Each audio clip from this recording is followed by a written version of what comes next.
KVS online classes में आप लोगों का स्वागत है। विषय हिंदी। बढ़ते हैं हम वीडियो की ओर। बाय पवन सैनी TGT हिंदी। स्वागत है आप सभी का। नमस्कार दोस्तों, स्वागत है आपका आपके अपने चैनल सर्वोत्तम हिंदी क्लासेस में। दोस्तों, आज हम बात करेंगे हमारे CBSE पाठ्यक्रम में कक्षा 9 के हिंदी विषय में क्षितिज पाठ्यपुस्तक से कवि रसखान को पढ़ेंगे। उनके सवैयों को आज हम पढ़ेंगे और इस बार हमने आपके लिए व्याख्या के साथ साथ प्रश्नोत्तर की भी इसी वीडियो के अंदर व्यवस्था की है, यानी वीडियो के अंत में आपको प्रश्नोत्तर भी देखने को मिलेंगे। इसलिए पहले यदि आपने हमारे चैनल को सब्सक्राइब नहीं किया है तो प्लीज़ हमारे चैनल को सब्सक्राइब कर लें और बेल आइकन को प्रेस करें ताकि आने वाले वीडियो की नोटिफिकेशन आपको तुरंत मिल सके। चलिए बढ़ते हैं वीडियो की ओर। रसखान। सबसे पहले कोई भी पाठ पढ़ने से पहले, अध्याय पढ़ने से पहले उसको रचना करने वाले उसके बारे में जान लेना चाहिए। तो यहाँ पर रचनाकार या कवि कौन है? रसखान। इनकी रचनाओं को नाम क्या दिया गया था? सवैया। थोड़ी सी जानकारी ले लेंगे इनके बारे में हम। रसखान का जन्म 1548 में माना जाता है। इनका मूल नाम सैयद इब्राहिम था और वे दिल्ली के आसपास रहने वाले थे। कृष्ण भक्ति ने इन्हें ऐसा मुग्ध कर दिया कि गोस्वामी विट्ठल दास से शिक्षा ली और ब्रजभूमि में जा बसे। 1628 के लगभग इनकी मृत्यु हो गई। सुजान, रसखान और प्रेम वाटिका इनकी उपलब्धियां हैं। रसखान रचनावली के नाम से इनकी रचनाओं का संग्रह मिलता है। प्रमुख कृष्ण भक्त कवि रसखान की अनुरक्ति न केवल कृष्ण के प्रति है बल्कि कृष्ण भूमि के प्रति भी इनका अनन्य अनुराग व्यक्त हुआ है। इनके काव्यों में कृष्ण की रूप माधुरी, ब्रज महिमा, राधा कृष्ण की प्रेम लीला का मनोहर वर्णन मिलता है। वे अपनी प्रेम की तन्मयता, भाव विहलता और आसक्ति के उल्लास के लिए जितने प्रसिद्ध हैं उतने ही अपनी भाषा की मार्मिकता, शब्द चयन और व्यंजक शैली के लिए भी प्रसिद्ध हैं। इनके काव्यों में ब्रज भाषा का अत्यंत सरस और मनोरम प्रयोग मिलता है और जरा भी इसमें शब्दाडंबर नहीं, यानी इनके काव्य में किसी भी प्रकार का कोई भी दिखावा नहीं है। ब्रज भाषा का अत्यंत सरस और मनोरम प्रयोग किया है और इनकी अनुरक्ति न केवल कृष्ण के प्रति थी बल्कि कृष्ण भूमि के प्रति भी इनकी अनुरक्ति थी। इन्हीं का वर्णन इसके अंदर किया गया है। चलिए आगे बढ़ते हैं।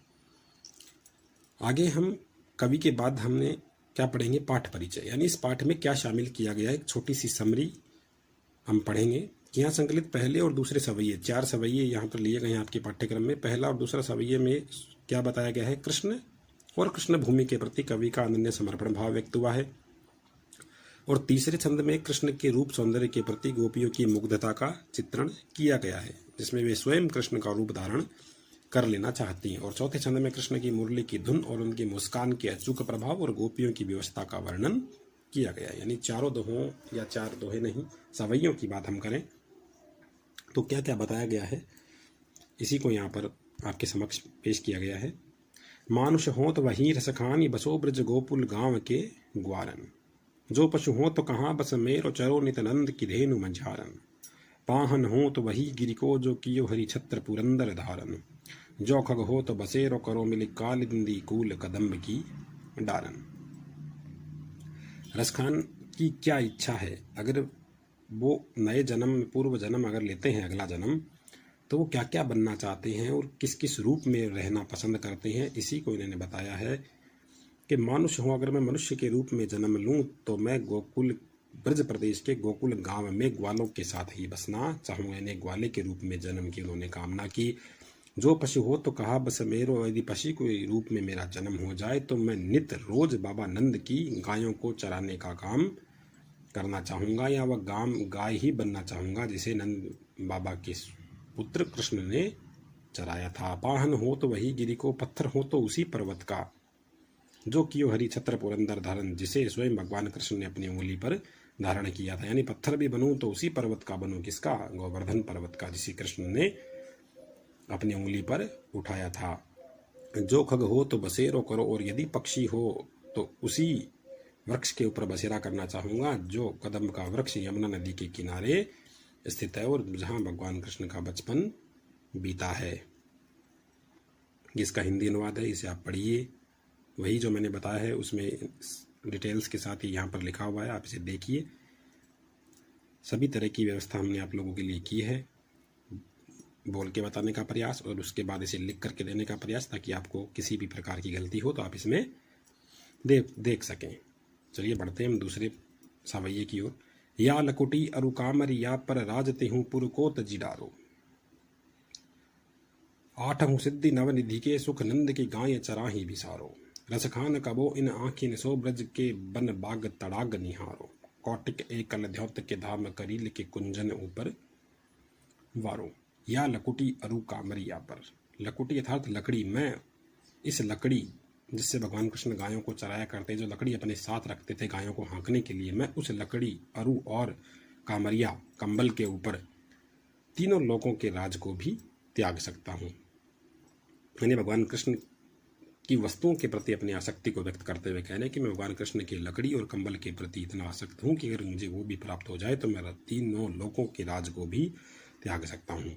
आठों सिद्धि नवनिधि के सुख, आठों सिद्धि और नवनिधि के सुख नंद की गाय चराए बिसारो, अगर नंद बाबा की गाय चराने को मिल जाए तो आठों सिद्धि और नवोनिधि के सुख को भी मैं भूल सकता हूँ। बिसारो यानी भूलना।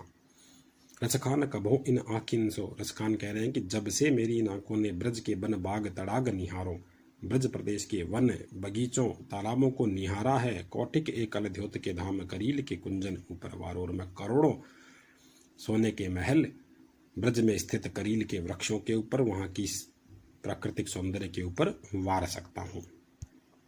देखिए यही चीज़ यहाँ पर लिखी है। कृष्ण से जुड़ी वस्तुओं के प्रति अपनी गहरा लगाव व्यक्त किया है। कृष्ण की लाठी कंबल तीनों लोक पर का राजपाट छोड़ने के लिए तैयार है। नंद की गाय चराने का मौका मिले तो आठों सिद्धि नौ निधियों की सुख को त्याग सकते हैं। और जब से कवि ने ब्रज के वनों बगीचों तालाबों को देखा, उनसे दूर नहीं हुए हैं। और जब से इन करील की झाड़ियों वनों को देखा, इनके ऊपर सोने के महल भी न्यौछावर करने के लिए कवि है वो तैयार है। पढ़ते हैं तीसरे सवैये की ओर। मोर पका सिर ऊपर राखी हो, कि मैं कृष्ण के प्रति अपने लगाव को व्यक्त करते हैं।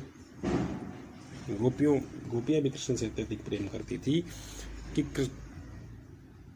रसखान कह रहे हैं कि मोर पका सिर ऊपर राखी हो, जिस मोर पंख को भगवान कृष्ण ने अपने सिर पर धारण किया था, हम भी उस मोर पंख से मोर पंख को ले सकते हैं। यानी भगवान कृष्ण की चीज़ों को धारण करके उनके जैसा बनने का प्रयास हम कर सकते हैं। इसलिए हम क्या क्या धारण करेंगे यह बताते हुए कवि रसखान कह रहा है कि मोर पंखा सिर ऊपर रखे, मोर पंख को सिर के ऊपर रख सकते हैं। गुंज की माल, पुष्पों की माला को भी अपने सिर के ऊपर रख सकते हैं। ओढ़ी पीतंबर और पीले वस्त्रों को भी धारण कर सकते हैं। ले लकुटी बन गोधन ग्वारिन संग फिरोंगी। गोपियाँ कह रही है कि हम कृष्ण के हर चीज़ को धारण करके स्वयं कृष्ण के जैसा बन सकती हैं।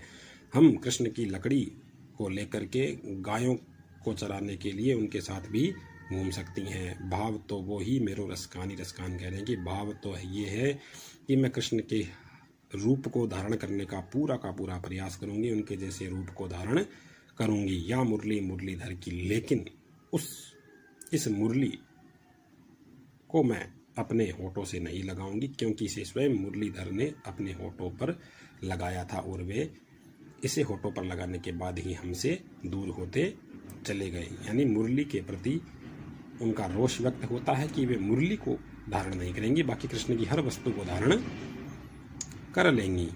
वही है, रसखान ने कृष्ण से अपार प्रेम करने वाली गोपियों के बारे में बताया, जो एक दूसरे से बात कर रही है कि कान्हा द्वारा उपयोग की जाने वाली वस्तुओं की मदद से कान्हा का रूप धारण कर सकते हैं, मगर कृष्ण की मुरली को धारण नहीं करेगी। गोपियाँ कह रही कि अपने सिर पर भी कृष्ण की तरह मोर पंख से बना मुकुट पहन लेंगी, गले में कुंज की माला पहन लेगी, उनके समान पीले वस्त्र धारण कर लेगी, हाथ में लाठी लेकर वन में गाय भी चरा लेगी।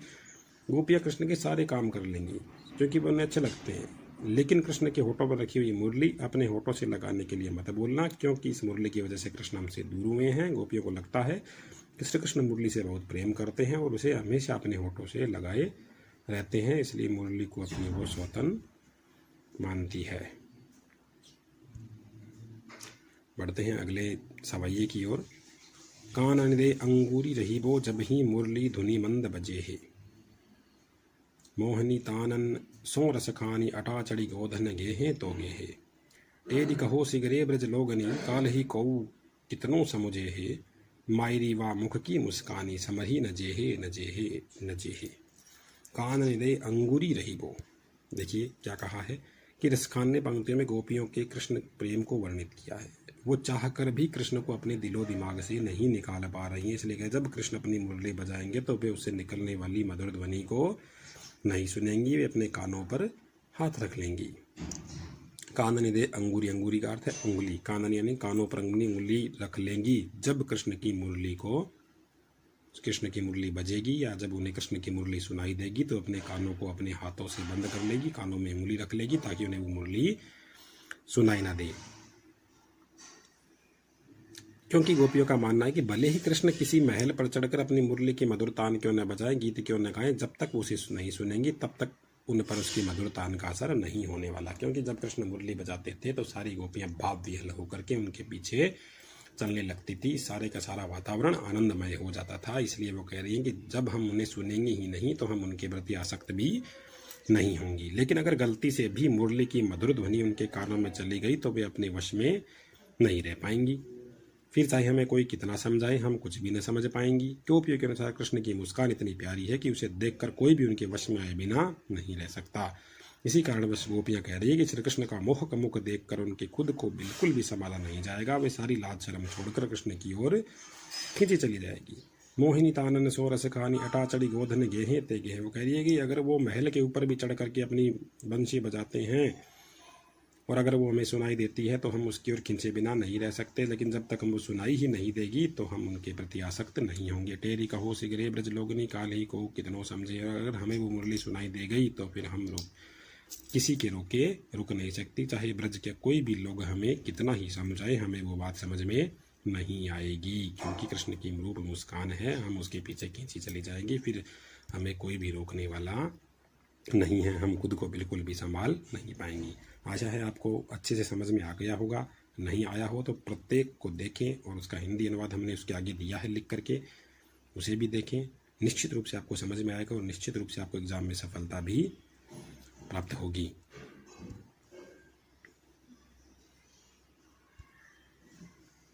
यह देखिए प्रश्नोत्तर, हर प्रश्नोत्तर की एक स्लाइड के अंदर आपको प्रश्नोत्तर भी हमने दिया है।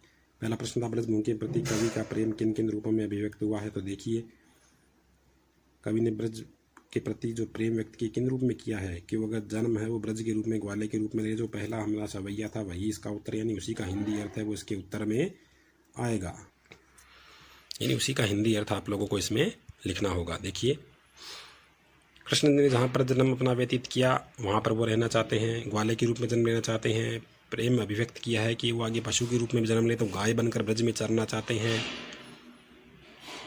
और अगर पत्थर के रूप में जन्म ले तो गोवर्धन पर्वत का अंश बनना चाहते हैं। इस प्रकार कृष्ण का ब्रजभूमि के प्रति जो प्रेम था वो फर्स्ट सवैये में हमें दिया गया था, उसी को हमें यहाँ पर लिखना है।